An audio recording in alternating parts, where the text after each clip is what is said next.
us an informative speech. Sharon has been a student of the human body since she became a certified dental assistant in 1979. When she became a massage therapist, her studies included a deeper understanding of muscles of the body. Now, as a yoga teacher, she is learning about the bones and importance of knowing about their integrity and health. Recently, Sharon studied with Dr. Fishman, the medical director of Manhattan Physical Medicine and Rehabilitation in New York City, about yoga and osteoporosis. This morning, she will be presenting a part of a larger presentation of what she has learned. The name of Sharon's 5 to 7 minute address is What You Don't Know About Your Bones Can Hurt You, followed by a 2 to 3 minute question and answer session. This speech is from the Speak to Inform Manual Project 4, a fact-finding report.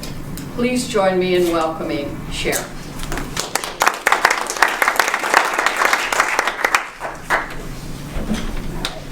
Give me a moment to set up. I may need a little help, but we'll see.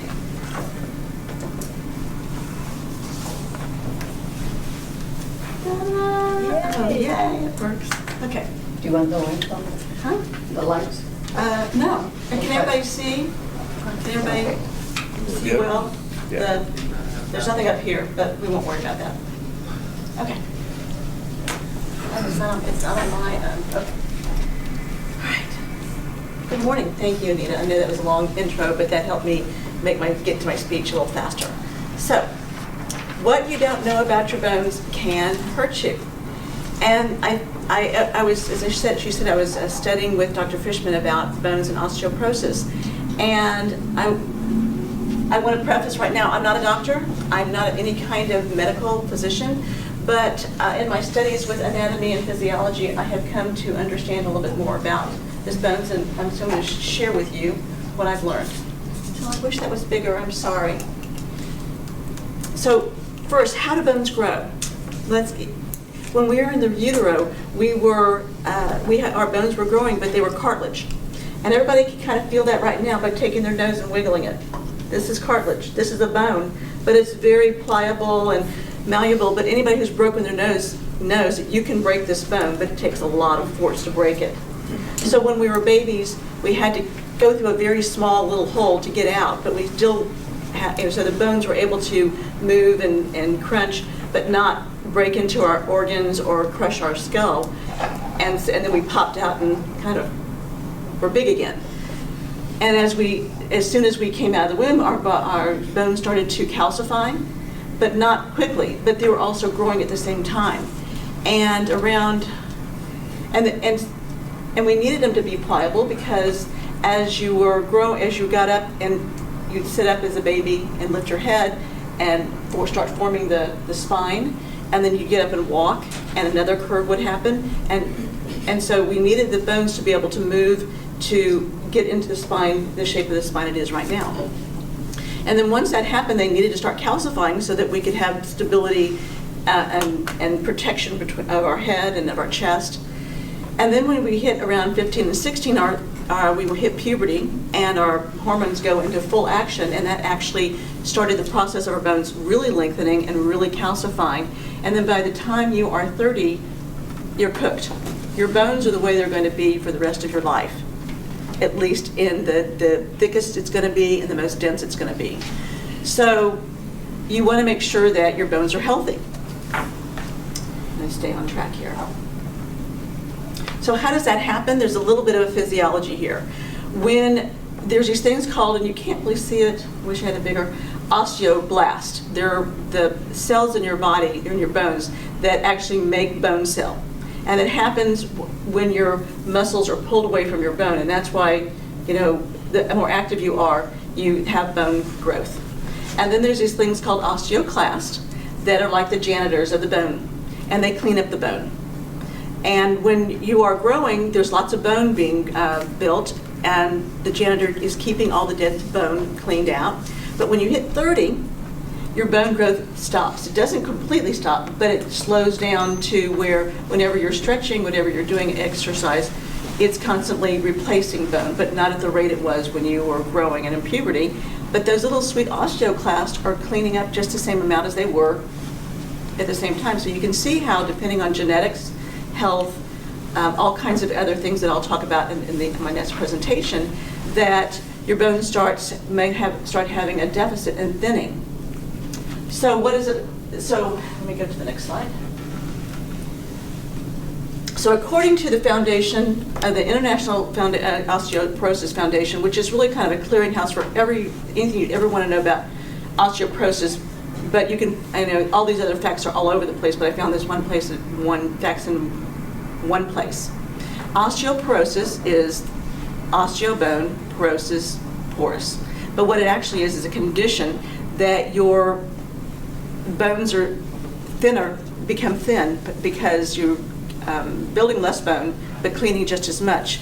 So depending on your genetics, you can actually start, people have more propensity toward osteoporosis depending on genetics. But it's called a silent killer because you don't know that you have it unless you have taken a test. And we'll talk about that in a minute. But if you do have osteoporosis and the bones become thin, you're at risk at, when you fall, your bones fall and break and shatter. And that is why it's one of the fourth leading causes of death in elderly, because they tend to lose their balance. They tend to not be as active. Not these days, but this is in the past.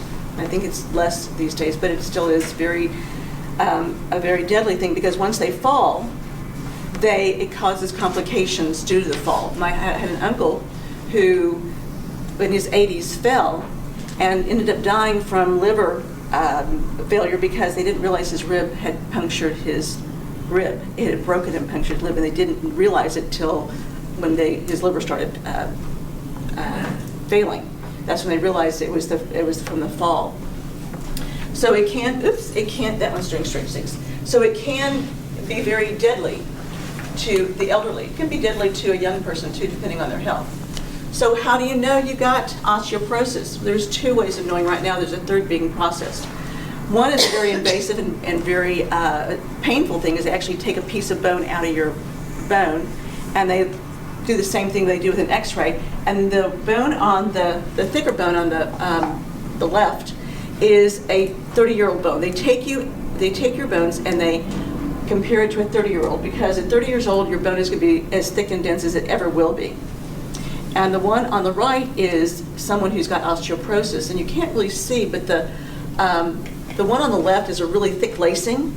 It's really thick lacing, and the other one on the right is very thin and very fragile. And you can see how all that scaffolding has in structure that keeps the bone intact is almost gone. So if someone fell and fractured the shell, it would just crunch in.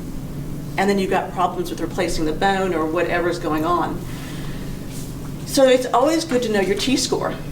I actually had a DEXA scan, which is the other way of doing it. It's an X-ray, very low X-ray radiation.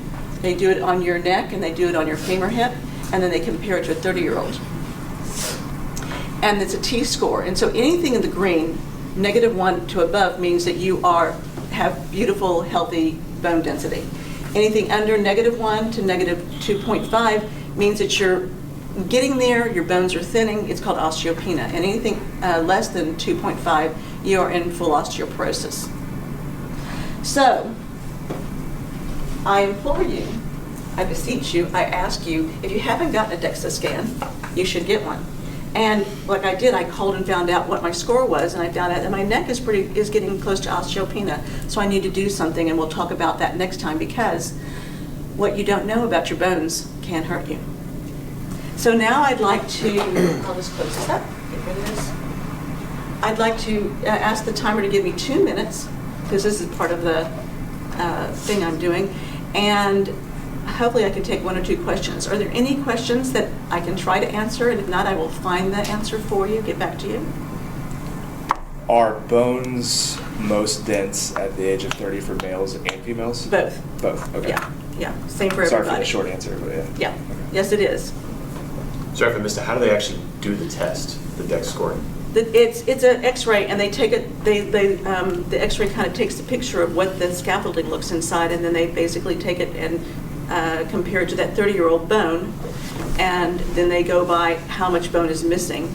And if you've got 0, there's no bone missing. That's 0, and then it starts going negative, negative, negative, negative, and so that's how they tell. There's a new one that this doctor is doing in New York that is more accurate, because they don't just talk about bone density, they talk about I really don't understand it, because I'm going to try to go there one day and do it, but it tells you more accurately what the density of the bone is, not just the mineral, but the actual structure of it. Anybody else? Is osteoporosis more common in males or females? Females. And genetically, it's white than women.